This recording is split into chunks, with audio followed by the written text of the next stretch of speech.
Part A हम लोगों ने सॉल्व कर लिया था असाइनमेंट का। अब आते हैं पार्ट बी की ओर। यहाँ पर क्वेश्चन दिया हुआ है कि 1400 से 1800 ईस्वी के बीच यूरोप का गैर यूरोपीय दुनिया में माइग्रेशन क्यों हुआ, किस लिए हुआ, कारण क्या था। चलिए इस विषय को समझ लेते हैं। आपको भी पता है कि माइग्रेशन बेसिकली इसलिए होता है जब आपको किसी एक इसेंशियल की रिक्वायरमेंट होती है, या तो वहां पे एनवायरनमेंट खराब है, या तो वहां पे आपको वो डेवलपमेंट नहीं मिल रहा है एजुकेशन टाइप का, तो आप माइग्रेशन करते हैं। लेकिन कई बार क्या होता है कि माइग्रेशन आप अपने साम्राज्य विस्तार के लिए भी करते हैं।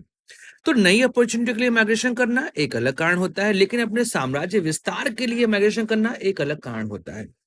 नॉर्मली जो यूरोपीय देशों का माइग्रेशन शुरुआत में था वो इसलिए था कि हम ट्रेड कर सकें, लेकिन जो माइग्रेशन इनका 17वीं सदी के बाद शुरू हुआ वो एक तरीके से उपनिवेशवाद को बढ़ावा देने वाला था। अब जो कि यूरोपीय देशों में तीन चार चीजें हुई थी 1400 से 1800 के बीच में। पहला तो रेनेसॉ हुआ था, पुनर्जागरण हुआ था। इस वजह से जो धार्मिक कट्टरता थी वो लगातार कम होती गई। सेकंड जो वहां हुआ था वो प्रिंटिंग रिफॉर्म था। इस वजह से लोगों के पास पढ़ने का जो नेचर है वो डेवलप हुआ। थर्ड बात करें, इंडस्ट्रियल रेवोल्यूशन, इसकी शुरुआत हुई। और जब इंडस्ट्रियल रेवोल्यूशन हुआ तो नए मार्केट की आवश्यकता हुई, इस वजह से भी ये लोग ट्रैवल करना शुरू कर दिए। साथ ही साथ इन लोग के पास जो आधुनिक ज्ञान था, इस आधुनिक ज्ञान ने भी इनको मौका दिया कि आप जाइए और दुनिया के नए क्षेत्रों को ढूंढिए। काफी डेयरिंग थे। ऐसे में दुनिया के अलग अलग क्षेत्रों को ढूंढना इन्होंने शुरू कर दिया। जैसे कि हम बात करें, क्रिस्टोफर कोलंबस 1492 में उसने अमेरिका के रूट की खोज करी। निकला था भारत के लिए लेकिन चला गया अमेरिका। वहीं पर हम बात करें अगर वास्को डिगामा की, तो उसने 1498 में भारत आने वाले समुद्री रास्ते की खोज कर ली। या कैप्टन कुक, जिसने न्यूजीलैंड और ऑस्ट्रेलिया यहाँ का रूट खोज लिया था। तो ऐसे ही यूरोप के अलग अलग जो सेलर थे उन्होंने दुनिया के कई सारे कोने खोज लिए। अब इस वजह से जो इन्वेस्टिगेशन है या उपनिवेशवाद है, इन सब के कारण जो यूरोपीय लोग हैं वो अलग अलग क्षेत्रों में जाना शुरू कर दिए। और यह मेनली कालखंड है 1400 से लेकर 1800 के बीच का।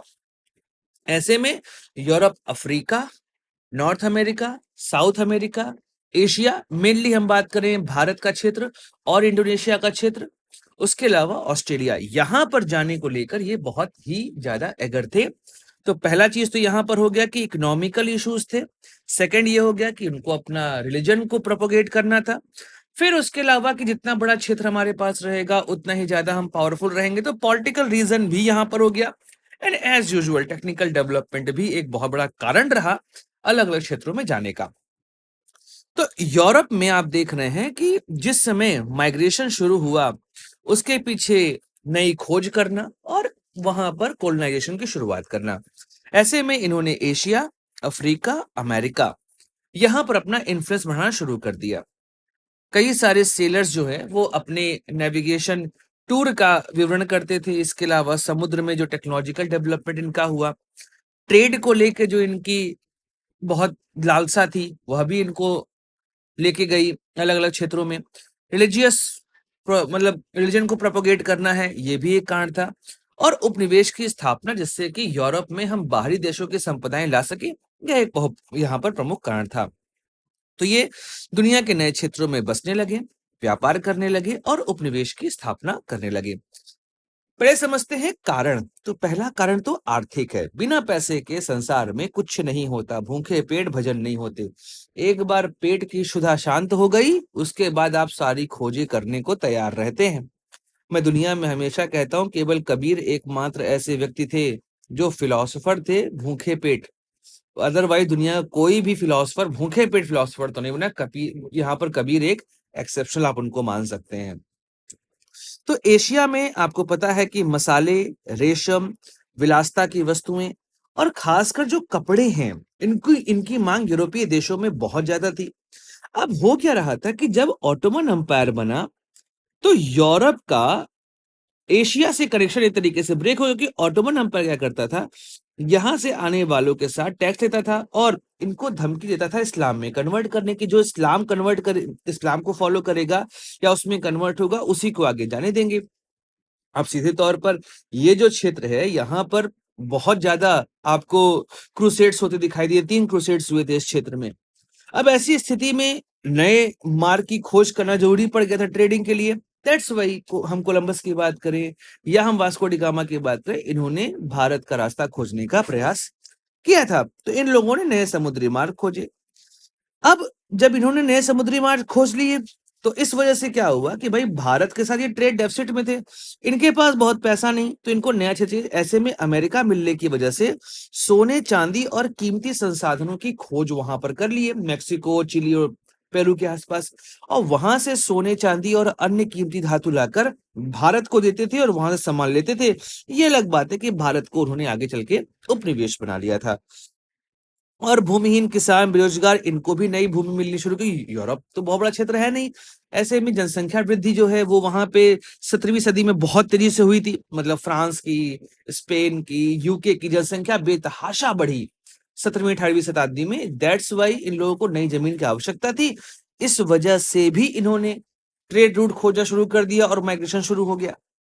धार्मिक कारण, क्योंकि इस्लाम बहुत तेजी से पॉपुलर हो रहा था, तो इनको लगा कि हमें भी अपने धर्म का प्रचार करना चाहिए। दैट्स वाई कैथोलिक्स और प्रोटेस्टेंट्स, इन मिशनरियों के जितने भी पादरी थे, इन्होंने ईसाई धर्म का प्रचार करना शुरू कर दिया। वो लोग जो कि यूरोप में रह रहे थे लेकिन धर्म की वजह से उनको थोड़ी दिक्कतें वहां होती, उस धार्मिक उत्पीड़न से बचने के लिए वो अमेरिका जाके बस गए। राजनीतिक कारण, चूंकि यूरोप में राष्ट्र राज्य का निर्माण हुआ, नेशनल स्टेट बना, हम लोग पहले डिस्कस कर चुके हैं इसके बारे में।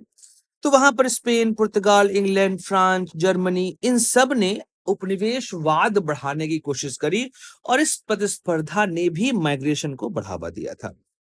तो उपनिवेशवाद जितना बढ़ता जाएगा, साम्राज्य का विस्तार उतना ही जाया जाएगा। आप समझिए, ब्रिटेन के लिए कहा जाता था कि the sun never sets in British empire. मतलब जिस समय सन जहां पर है वहां पर ब्रिटेन का रूल है।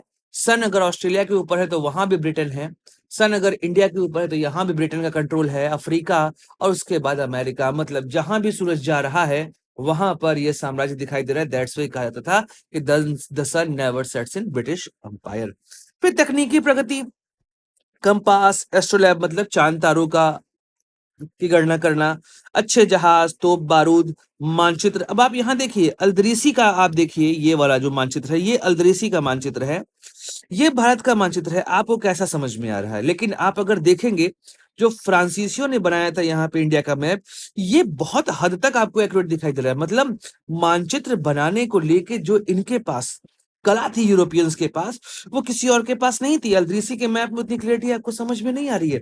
लेकिन आप अगर भारत के आधुनिक मैप को देखेंगे और फ्रांसीसियों के एक मैप को देखेंगे तो आपको लगभग लगभग सिमिलरिटी जो है वो देखने को यहाँ पर मिलेगी।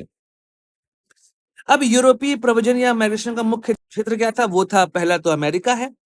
1492 में कोलंबस निकला था। कोलंबस एक इटालियन यात्री था। अच्छा, इटली और तुर्की के बीच में एक पैक्ट साइन हो गया था। ऐसे में इटालियन के जो ट्रेडर्स थे उनको इंडिया से ट्रेड करने में दिक्कत नहीं होती थी, लेकिन जो बाकी यूरोपीय क्षेत्र थे उनको दिक्कत होती थी। ऐसे में इटली की मोनोपोली बनी हुई थी। तो जो कोलंबस है वो इटली का रहने वाला था।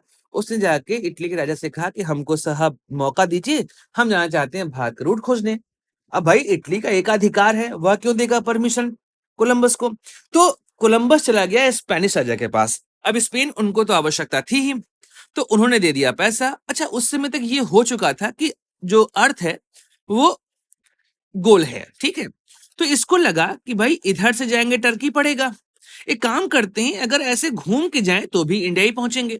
जब ये यहां से चला पश्चिम तरफ तो जाके टकराया एक जगह पर, उसको लगा कि इंडिया पहुंच गए, पर वो इंडिया था नहीं, वो था अमेरिका। एक नया कंटिनेंट खोज लिया गया। तो ऐसे में अमेरिका खोजा गया और यूरोपीय प्रवचन वहां पे शुरू हुआ। जिस समय पहुंचा वहां पे एस्टेक एम्पायर होता था।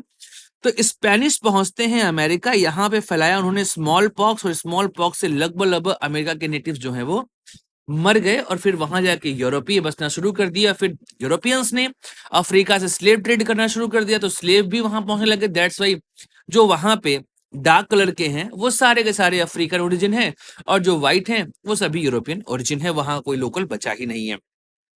तो स्पेन ने दक्षिण और मध्य अमेरिका में उपनिवेश बनाए। वहीं पर अंग्रेजों और फ्रांसीसियों ने उत्तर अमेरिका में और इनके बीच में लड़ाई लगातार होती रहती थी। आप ये समझिए, जो एंग्लो फ्रेंच वॉर हुआ था, उसके पीछे बहुत बड़ा कारण उत्तरी अमेरिका भी था। तो यूरोप के कई सारे लोग आके यहाँ पे बस गए और एग्रीकल्चर करने लगे। अफ्रीका यहाँ पर भी आके शुरू की। ये मेनली क्या होता था कि इनकी चौकियां यहाँ बनती थी और दासों का स्रोत, जैसे मैंने आपको बताया ट्रायंगुलर स्लेव ट्रेड हुआ करता था। ये यूरोप था, ये अफ्रीका था और ये अमेरिका था। यहाँ से ट्रेडर आते थे, यहाँ से स्लेव परचेज करते थे, यहाँ जाके उनको छोड़ते थे, वो एग्रीकल्चर स्लेव होते थे, यहाँ सामान लेके चले आते, इससे बोलते थे ट्रायंगुलर स्लेव ट्रेड।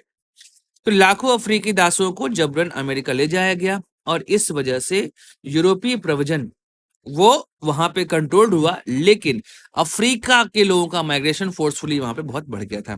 एशिया में जैसे पुर्तगीज ने भारत, मलक्का, मकाऊ, इंडोनेशिया में अपने व्यापारिक केंद्र स्थापित किए।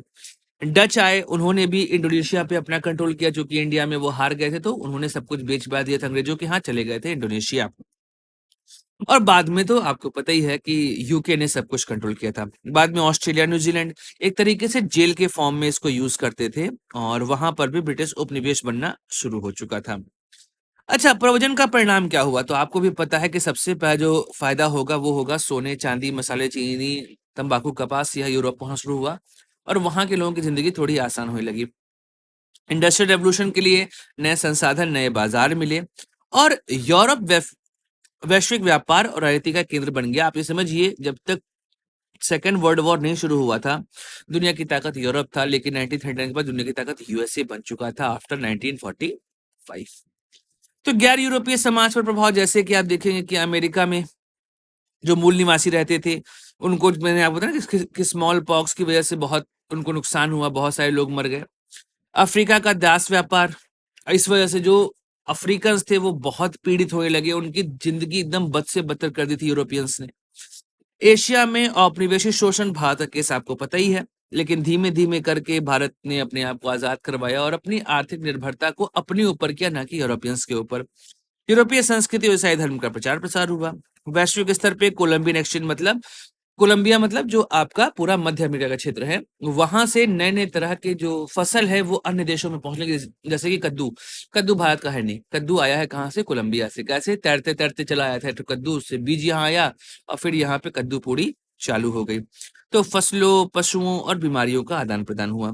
एक तरह का वैश्विक आर्थिक और सांस्कृतिक तंत्र भी यहाँ पे बन के उभरा था। तो ये सभी कारण थे जिस वजह से माइग्रेशन हुआ था।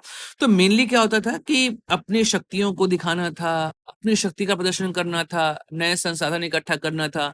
इन सब की वजह से यूरोपीय देश जो है वो दुनिया के अन्य क्षेत्रों में जाना शुरू कर दिए थे।